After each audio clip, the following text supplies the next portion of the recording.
Au nom du Père et du Fils et du Saint-Esprit, que la grâce de notre Seigneur Jésus-Christ, tout l'amour de Dieu le Père et la communion de l'Esprit Saint soient toujours avec vous. Frères et sœurs, préparons-nous à la célébration de cette Eucharistie en reconnaissant notre péché. Je confesse à Dieu Tout-Puissant,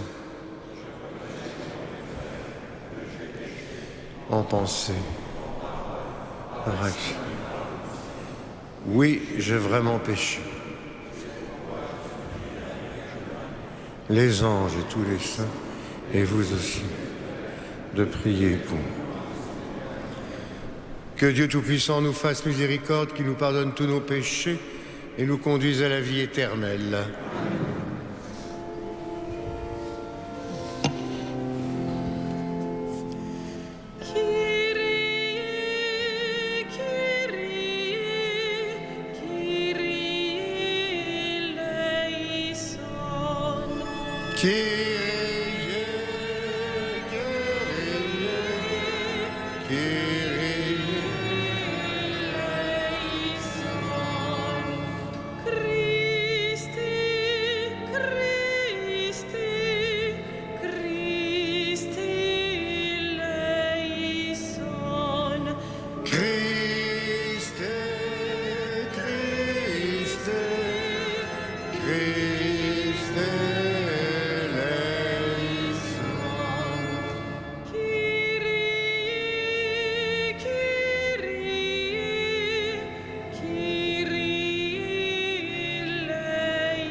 Prions le Seigneur. Seigneur, Dieu Tout-Puissant, tu as signifié par une étoile qu'un Sauveur était né pour le monde. Maintiens ta lumière en nos cœurs pour que nous entrions plus avant dans ce mystère, par Jésus le Christ notre Seigneur. Je vais vous asseoir.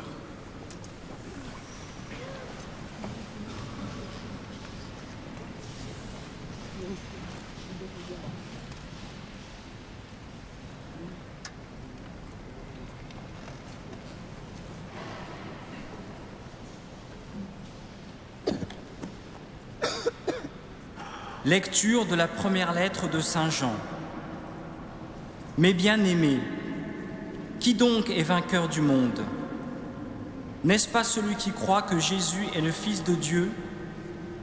C'est lui, Jésus-Christ, qui est venu par l'eau et par le sang. Pas seulement l'eau, mais l'eau et le sang. Et celui qui rend témoignage, c'est l'Esprit, car l'Esprit est la vérité.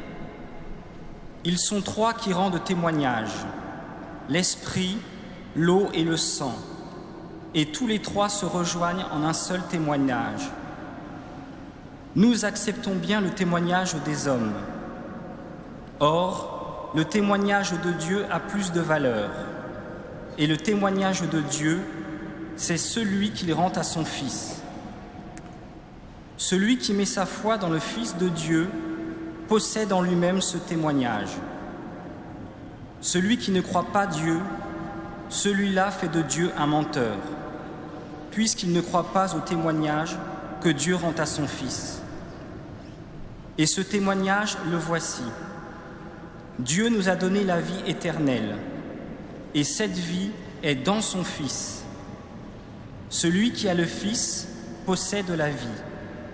Celui qui n'a pas le Fils de Dieu ne possède pas la vie. Je vous ai écrit tout cela pour vous faire savoir que vous avez la vie éternelle, vous qui mettez votre foi dans le nom du Fils de Dieu. Parole du Seigneur.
Le Seigneur soit avec vous.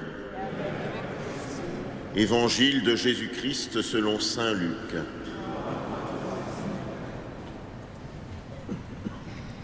Jésus était dans une ville quand survint un homme couvert de lèpre.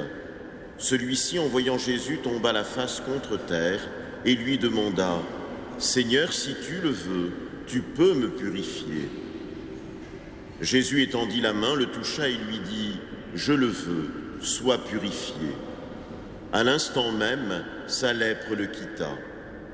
Alors Jésus lui ordonna de ne le dire à personne. « Va plutôt te montrer au prêtre et donne pour ta purification ce que Moïse a prescrit. Ta guérison sera pour les gens un témoignage. » On parlait de lui de plus en plus. De grandes foules accouraient pour l'entendre et se faire guérir de leur maladie. Mais lui se retirait dans les endroits déserts et il priait. Acclamons la parole de Dieu.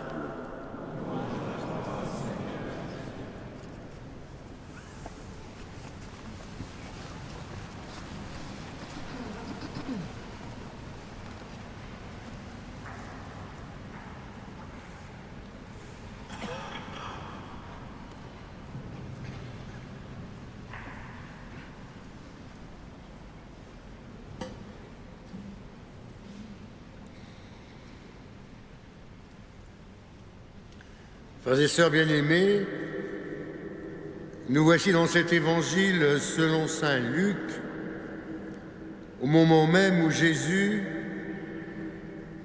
dans une ville, reçoit un lépreux.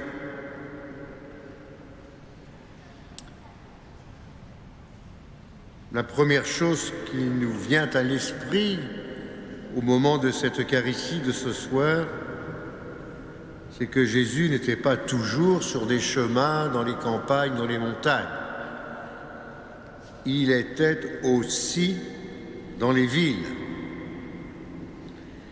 Et que lorsqu'il était dans les déplacements en ville, il donnait priorité, bien sûr, aux malades et à ceux qui avaient besoin de lui, qui avaient besoin d'une guérison, aux pécheurs.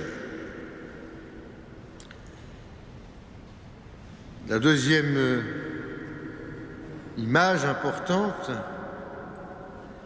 c'est que ce lépreux, et c'est vrai aussi pour d'autres fois où ce sont des pécheurs, lorsqu'il voit Jésus, tombe la face contre terre et lui fait part de sa prière. Si tu le veux, tu peux me purifier. Aujourd'hui, sommes-nous, nous aussi, dans cet état, j'ose dire ecclésial, où premièrement, nous pensons que nous avons besoin de la parole de Dieu pour nous purifier. Et deuxièmement, sommes-nous dans cet état où si nous nous adressons au Seigneur, nous commençons par tomber la face contre terre et nous disons « si tu le veux ». J'ai bien souvent l'impression qu'on commence nos prières aujourd'hui, quand nous prions, par « puisque je le veux, Seigneur, fais ceci, fais cela ». Et « puisque je suis comme ceci » ou « puisque je suis comme cela ».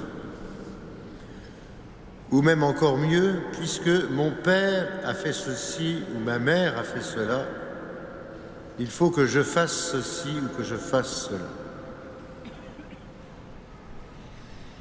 Non. C'est important, frères et sœurs, que devant la parole du Seigneur, devant le Seigneur, nous commencions déjà par ce temps de prosternation. Ce temps où finalement nous nous rendons compte du peu de choses que nous sommes pour laisser la place à la parole afin qu'elle envahisse tout notre être, tout notre cœur, toute notre pensée. Et d'autre part, laisser la place à la volonté du Seigneur. Nous disons cela dans la prière du Notre Père, nous allons la redire tout à l'heure, que ta volonté soit faite, sur la terre comme au ciel. Alors, est-ce que nous mettons au goût du jour cette volonté de Dieu? Ensuite, l'intéressant pour nous, c'est de voir comment se fait cette évangélisation que Jésus déclenche. De plus en plus, on parlait de lui et de grandes foules accouraient pour l'entendre et se faire guérir de leur maladie. Mais lui se retirait dans les endroits déserts et il priait. Autrement dit,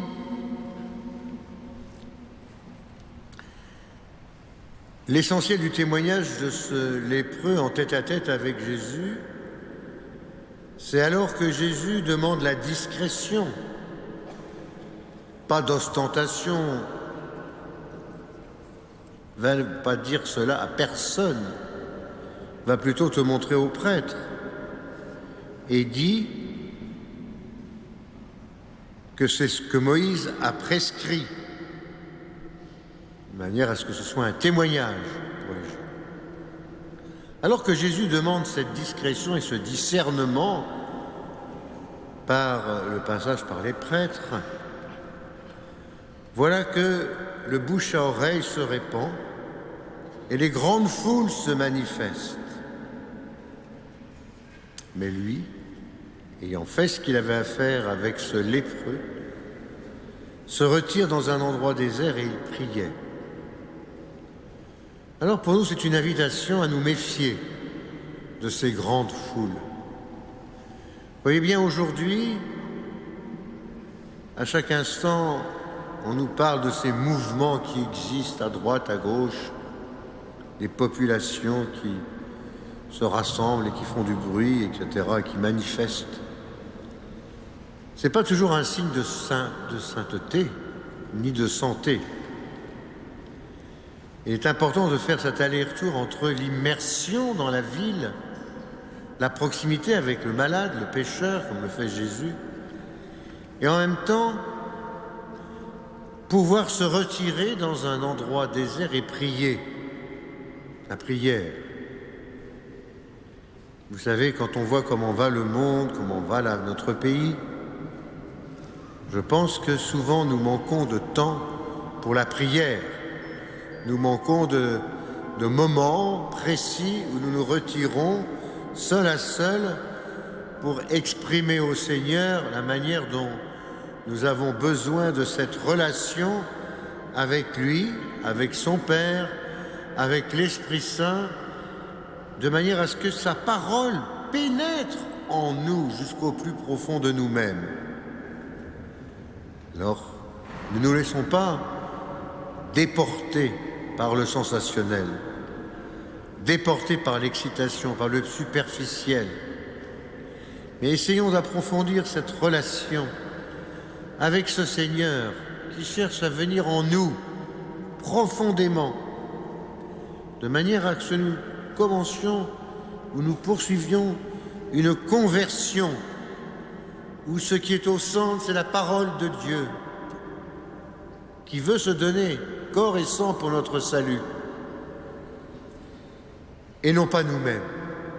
Demandons-lui la grâce de nous décentrer de nous-mêmes, d'arrêter de tourner autour de ce que nous sommes, de notre nombril, de nos petites préoccupations qui n'intéressent que nous-mêmes au fond, pour nous tourner vers l'autre, vers celui qui attend de nous, vers un témoignage à rendre au Dieu Trinité, Père, Fils et Esprit, à celui qui est la vie et qui veut que nous ayons la vie et la vie en abondance. Oui, je le veux, sois purifié. Amen.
Prions ensemble avant d'offrir le sacrifice de toute l'Église.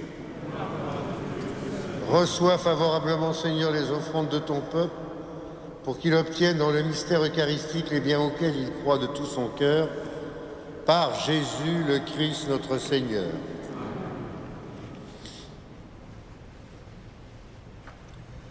Le Seigneur soit avec vous. Élevons notre cœur. Rendons grâce au Seigneur notre Dieu. Vraiment, il est juste et bon de te rendre gloire, de t'offrir notre action de grâce toujours et en tout lieu. À toi, Père très saint, Dieu éternel et tout-puissant. Aujourd'hui, tu as dévoilé dans le Christ le mystère de notre salut, pour que tous les peuples en soient illuminés. Et lorsque le Christ s'est manifesté dans notre nature mortelle, tu nous as recréés par la lumière éternelle de sa divinité. C'est pourquoi, avec les anges et tous les saints, nous proclamons ta gloire en chantant d'une seule voix.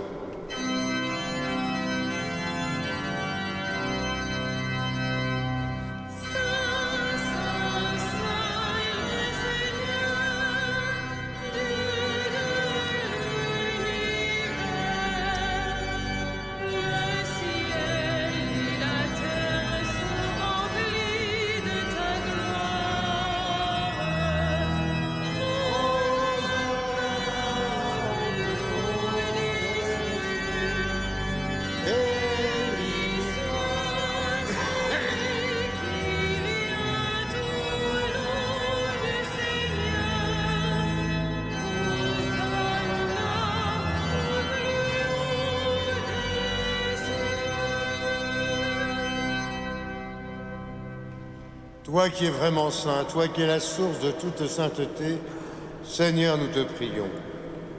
Sanctifie ces offrandes en répandant sur elles ton esprit, qu'elles deviennent pour nous le corps et le sang de Jésus le Christ, notre Seigneur. Au moment d'être livré, d'entrer librement dans sa passion, il prit le pain. Il rendit grâce, il le rompit et le donna à ses disciples en disant « Prenez et mangez-en tous, ceci est mon corps livré pour vous. »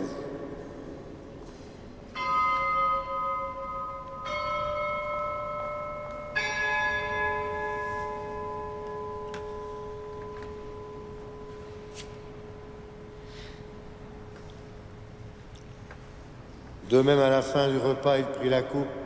De nouveau, il rendit grâce et la donna à ses disciples en disant « Prenez et buvez-en tous, car ceci est la coupe de mon sang, le sang de l'alliance nouvelle et éternelle, qui sera versé pour vous et pour la multitude en rémission des péchés. Vous ferez cela en mémoire de moi. »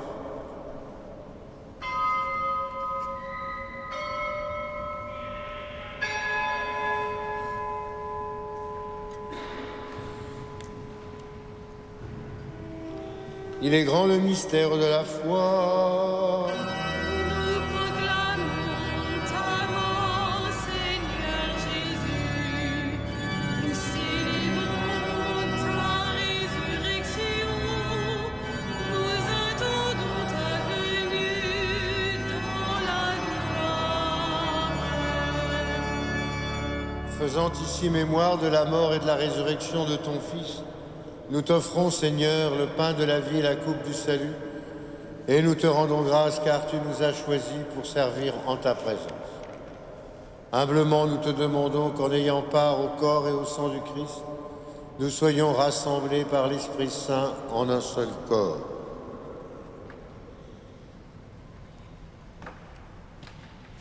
Souviens-toi, Seigneur, de ton Église répandue à travers le monde. Fais-la grandir dans ta charité avec le pape François, notre évêque André et tous ceux qui ont la charge de ton peuple. Souviens-toi aussi de nos frères qui se sont endormis dans l'espérance de la résurrection et de tous les hommes qui ont quitté cette vie. Reçois-les dans ta lumière auprès de toi. Nous prions plus spécialement ce soir pour Norma. Sur nous tous, enfin, nous implorons ta bonté. Permets qu'avec la Vierge Marie, la bienheureuse Mère de Dieu, Saint Joseph, son époux, les apôtres, Saint Denis, les saints de tous les temps qui ont vécu dans ton amitié, nous ayons part à la vie éternelle et que nous chantions ta louange par Jésus le Christ, ton Fils bien-aimé.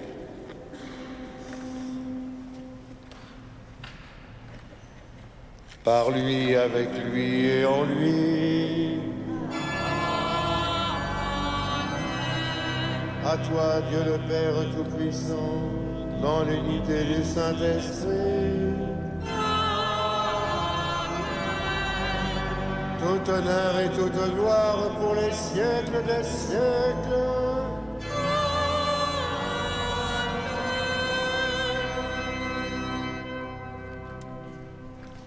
Prions comme nous l'avons appris du Sauveur et selon son commandement, nous osons dire: Notre Père, que ton nom soit sanctifié, que ton règne vienne, que ta volonté soit faite sur la terre comme au ciel. Donne-nous aujourd'hui notre pain quotidien. Pardonne-nous nos offenses, comme nous pardonnons aussi à ceux qui nous ont offensés. Et ne nous soumets pas. Délivre-nous de tout mal, Seigneur, et donne la paix à notre temps. Par ta miséricorde, libère-nous du péché. Rassure-nous devant les épreuves en cette vie, où nous espérons le bonheur que tu promets, l'avènement de Jésus le Christ, notre Sauveur.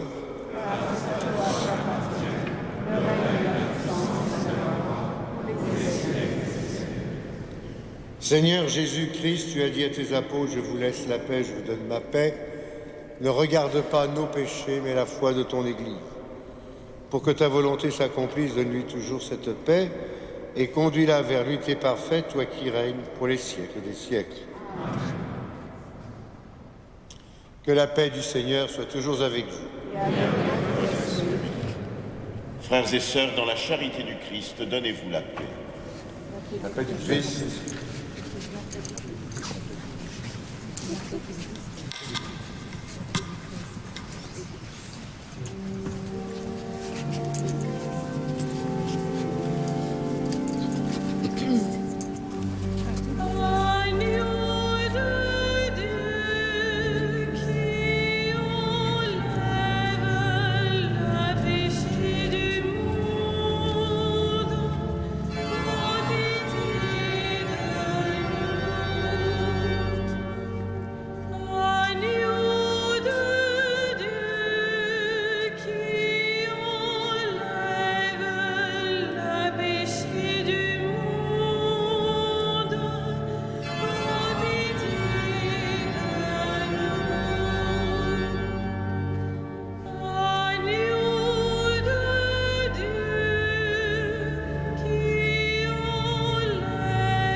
Heureux sommes-nous d'être ce soir, une fois de plus, et comme la multitude, les invités au repas du Seigneur. Voici Jésus, voici l'agneau de Dieu, celui qui enlève le péché du monde.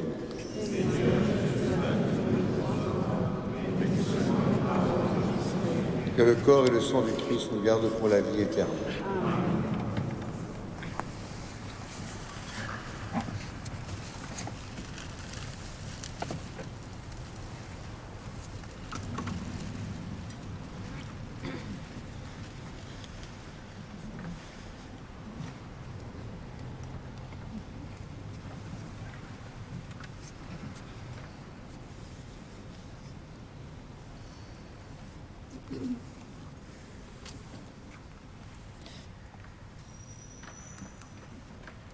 Le sang du Christ.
Prions encore le Seigneur. Quand nous allons communier, Seigneur, tu viens à notre rencontre. Produis en nos cœurs le fruit de ce sacrement, car seule ta grâce peut nous préparer à recevoir tes grâces, par Jésus le Christ notre Seigneur. Amen.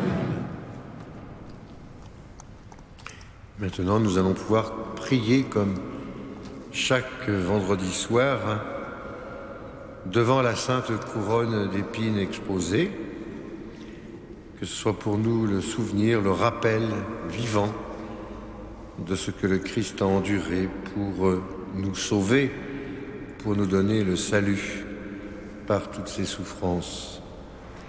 Et pour nous, l'invitation à suivre le Christ en prenant notre croix.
D'un sermon de saint Augustin pour l'Épiphanie. Les mages viennent de l'Orient et cherchent le roi des Juifs. Ils le cherchent auprès du roi des Juifs. Ils demandent à un roi de la terre, le roi des cieux. À celui qui est grand, ils demandent celui qui est petit. À celui qui est illustre, celui qui est caché, à celui qui est élevé, celui qui est humble, à celui qui discourt, celui qui ne parle pas, à celui qui est riche, celui qui est pauvre, à celui qui est fort, celui qui est faible. Hérode craint et les mages désirent. Un règne, c'est ce que lui craint de perdre. Un roi, c'est ce que désire trouver. Tous cherchent. Les mages celui par qui ils veulent vivre. Hérode, celui qu'il veut tuer. Les mages, celui qui leur permettra, celui qui leur remettra tous leurs péchés. Hérode, celui contre qui il commettra un grand péché. Pour ôter la vie d'un seul, Hérode met à mort un grand nombre de nouveau-nés. Mais tandis qu'il accomplit avec une cruauté sans égale le massacre de tant d'innocents par un si grand forfait, il se donne en premier la mort. Cependant, notre roi, le Christ, le Verbe de Dieu, l'Enfant Dieu, tandis que les mages l'adorent et que les nouveau-nés meurent pour lui, reposait dans la crèche où prenait le sein de sa mère. Sans parler encore, il découvrait des croyants. Et sans souffrir encore, il faisait des martyrs. Ô bienheureux enfants, tout juste né, jamais tenté et déjà couronné. Vous n'aviez pas l'âge pour croire au Christ qui devait souffrir, mais vous aviez une chair qui vous rendait capable de souffrir pour le Christ qui devait souffrir. D'aucune manière, ces petits-enfants ne pouvaient être abandonnés par la grâce de l'enfant sauveur. Lui qui venait chercher ceux qui avaient péri, non seulement en naissant dans la chair, mais en pendant à la croix, en descendant aux enfers, en montant au ciel et en siégeant à la droite du Père.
Prions encore le Seigneur.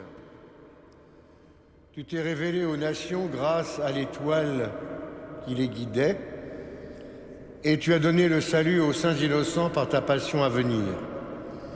Accorde-nous, à nous qui te connaissons par la foi et qui sommes sauvés par ta grâce, d'être conduits jusqu'à la claire vision de ta splendeur, toi qui vis et règnes avec Dieu pour les siècles des siècles. Le Seigneur soit avec vous. Et que Dieu Tout-Puissant vous bénisse, le Père, le Fils et le Saint-Esprit. Allez dans la paix du Christ.